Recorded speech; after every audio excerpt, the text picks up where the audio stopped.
welcome to It's Time with Charie. I'm your host, Charie Ginete-Ilon. Here in the show, we always give opportunities to people to reach out to the public to help them find their inspiration to reach their maximum potential. And today, I'm very happy to be with the owner of the ruins, Mr. Raymund Javellana. He will share with us the history of the ruins and how the ruins has come to this state to be one of the best heritage sites in the Philippines. Hi, welcome to the show, sir. Hi, Charie. Good morning. Good morning. Sir, tell us about the ruins. This is called the Taj Mahal of the Philippines, the monument of one of the greatest love. Well, let me begin by saying that the ruins earned its title as the Taj Mahal of Negros because of the love story behind my great-grandfather and my great-grandmother. You see, this mansion was actually built after the death of my great-grandmother, and he built it out of his undying love for his wife. So much so that he even etched their initials into each and every post of the mansion. The two M's, which stands for Mariano and Maria. Don Mariano Lacson and Maria Braga. No, okay. He built it in what year? Well, he built this sometime in the 1920s. I do not have any, none of my relatives have any recollection of the exact year, but it was sometime in the 1920s. A huge mansion showing the opulence that Negros experienced in the 1920s. But tell us, how come this became ruins? Okay, back in 1942, the early part of World War II, when the USAFE, or the United States Armed Forces in the Far East, came to the Philippines, their mission was to destabilize the Japanese forces. We were then under the Japanese occupation. And for us to be liberated from the Japanese occupation, they recruited locals and called themselves guerrillas. And the instructions of the USAFE was to burn all structures that could be used as garrison or headquarters by the Japanese. And this was one of them. Of course, there were many other houses in the entire archipelago that were burnt. But on hindsight, we were lucky that this was never occupied by the Japanese. So they just burnt it, leaving behind the entire skeletal frame of the mansion, because other homes were actually bombed simply because they were already occupied by the Japanese. But this house was not occupied, and this house, I heard or read somewhere that it burned for 3 days. That's correct, because of the volume of hardwood that was placed in this mansion, the wooden floors, the doors, and the ceiling, and even probably the roof was made all of wood. So because of the quality of wood that was used, it doesn't burn easily. So it was burning for 3 days. And the skeletal frame is still here, standing strong. I heard from one of your tour guides that it's made out of egg whites, the pillars.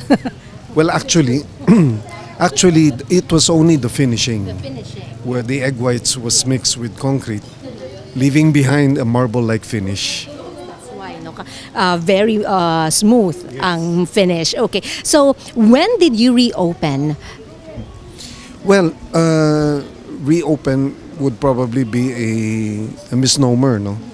Actually, from the time of the burning in 1942 up to the time I arrived here in 2005, this was abandoned. And I thought it to be a good piece of tourist attraction if I could develop something like a beautiful garden to surround it. And true enough, inch by inch, we did the dream that I had to open this as a tourist attraction. And in 2008, I opened it to the public. That's wonderful. No? It takes someone like you to see the potential in the ruins. Because had you not seen the potential that this could be a tourist attraction, this would not have happened, correct? That is true. We inherited this property sometime in 1990 when by lottery we got the portion where the burnt mansion was. And from that time up to about close to year 2000, we did not know what to do with it. until I got involved in the travel industry in Manila.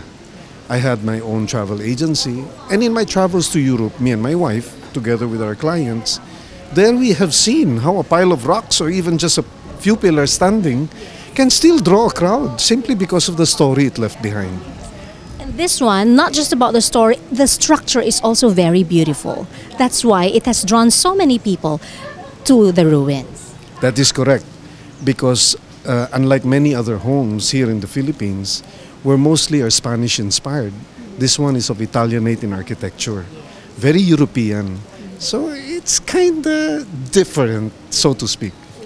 So, sir, when we get back, you tell me what happened from 2008 to now. Why has the ruins become the best heritage site, not only in Negros, but in the Philippines? I dare say that. Please stay with us here on It's Time with Charie.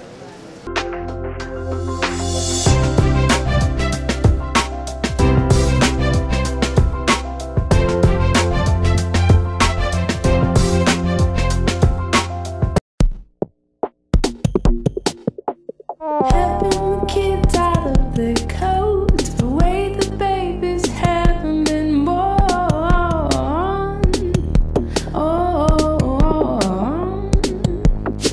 Unpacking the bags and setting up.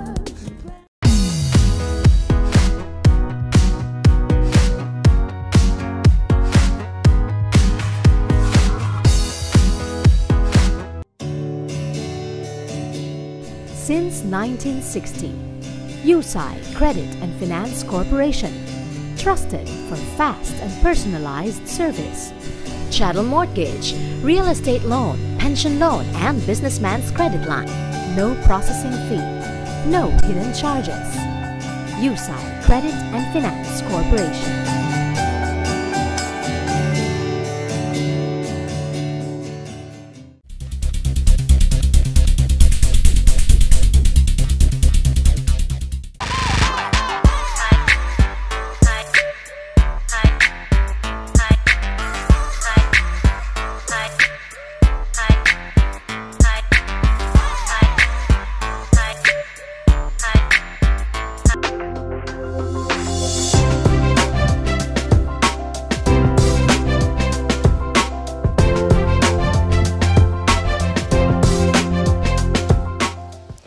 Welcome back to It's Time with Charie. I'm with Mr. Raymund Javellana, the owner of the ruins, one of the best heritage sites here in the Philippines. Sir, please tell me what happened since 2008 to now that ruins has become so popular that you could not say that you have been to Negros if you haven't been to ruins. Well, actually, there were two things that really helped boost the popularity of the ruins in the early days when I opened it. It was the advent of digital photography and social networking.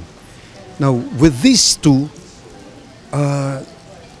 people saw on Multiply site and Friendster during the time, Facebook wasn't around then, how a mansion built out of love, sitting right in the middle of nowhere, but a sugar plantation, in a 440-hectare plantation, could be so beautiful when that kind of structure should have been built in the city, where you can flaunt, your riches and the beauty of the mansion.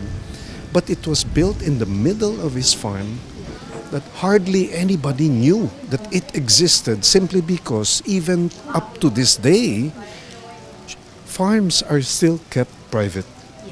So when I opened this up in 2008, people started coming, and because of my intensity to make the place more beautiful as the days go by, I guess my being consistent in developing the ruins has continued to draw the crowd that I have never dreamed of, that it would be to this level today. It's really about what you do day in, day out. No? It's really about consistency and your love for the place, the pride and love that you have for this place that really made it, I think, one of the best destinations in the Philippines.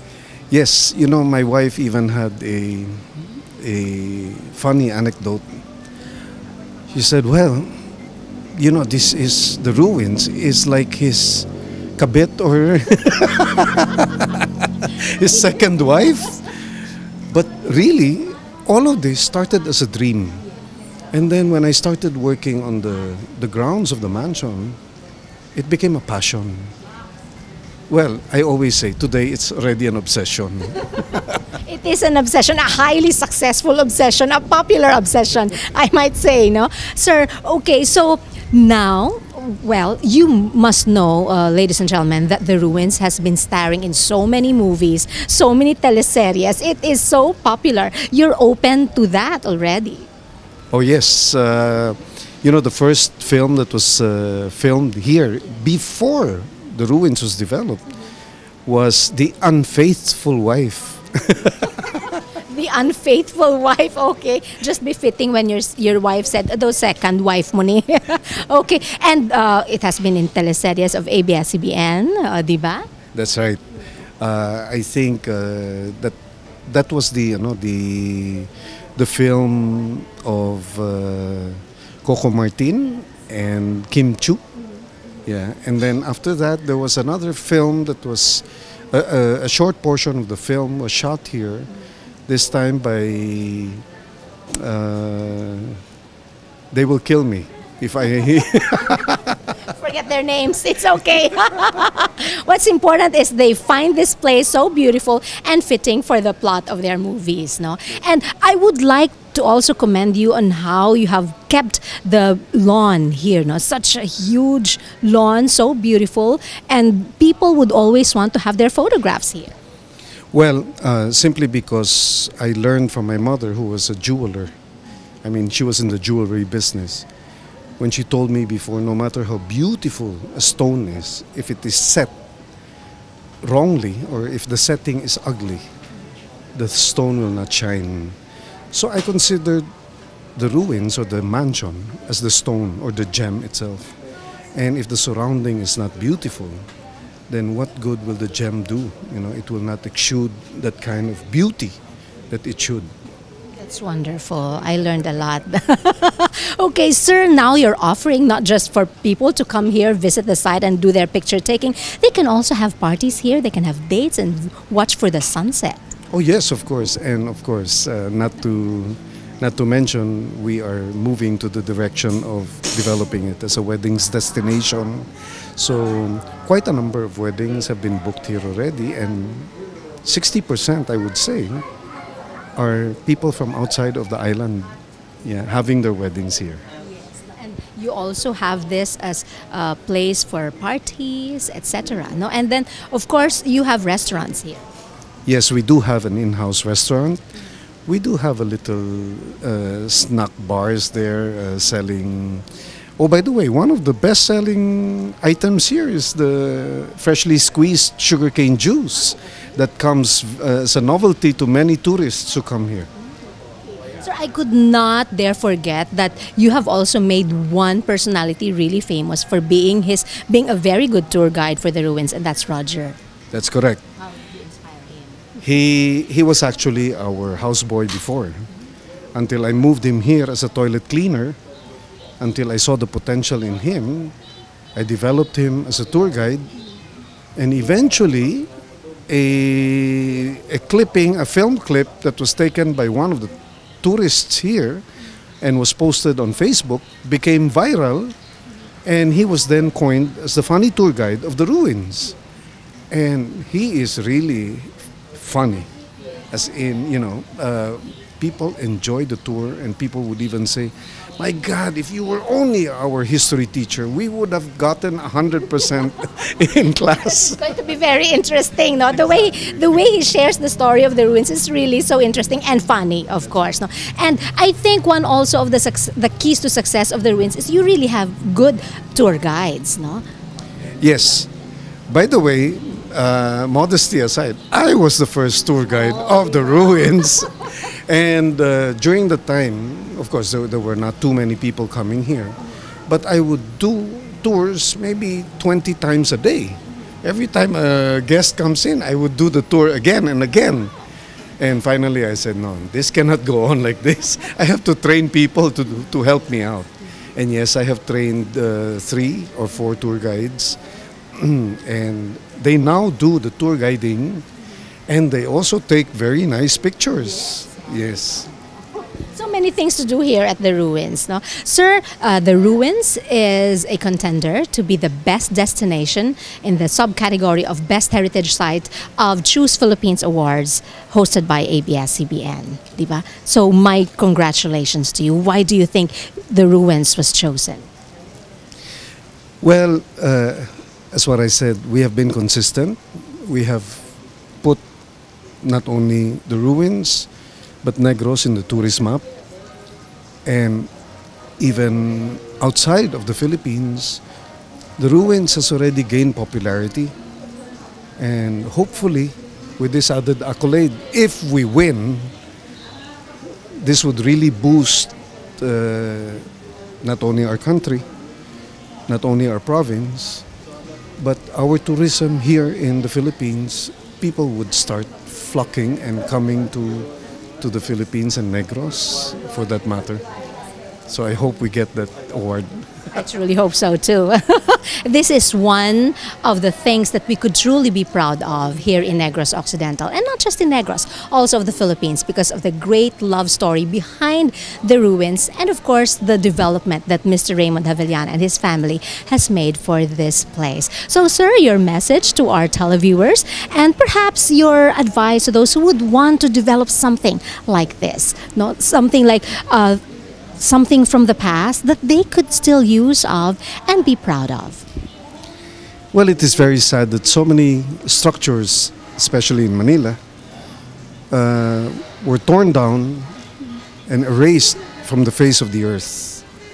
I hope that people would see the value in old buildings, in old structures, because everything has a story to tell.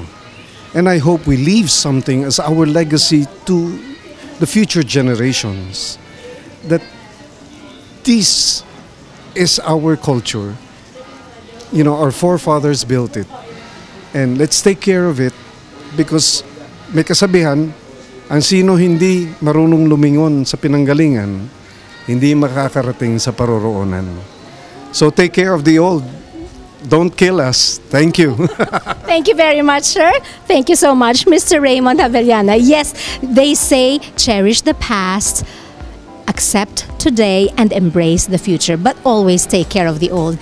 Thank you so much for watching It's Time with Charie. I would just like to leave you with this favorite quote of mine: I shall pass this world but once. Any good thing, therefore, that I can do to any fellow creature, let me do it now. Let me not defer or neglect it, for I shall not pass this way again. Thank you so much for watching It's Time with Charie. I'm your host, Charie Ginete-Ilon. Until next weekend, Friday and Saturday at 7 o'clock in the evening on Sky Cable TV 32, and every Sunday at 8 o'clock in the evening. Also, you can catch this show every day on my channel 34 at 4:15 in the afternoon. God bless us all.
Helping the kids out of their coats, the way the babies haven't been born.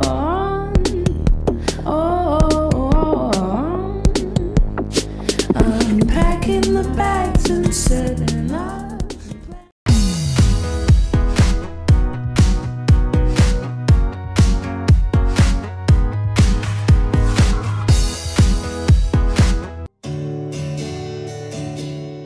Since 1960, Talisay Credit and Finance Corporation, trusted for fast and personalized service. Chattel Mortgage, real estate loan, pension loan, and businessman's credit line. No processing fee, no hidden charges. Talisay Credit and Finance Corporation.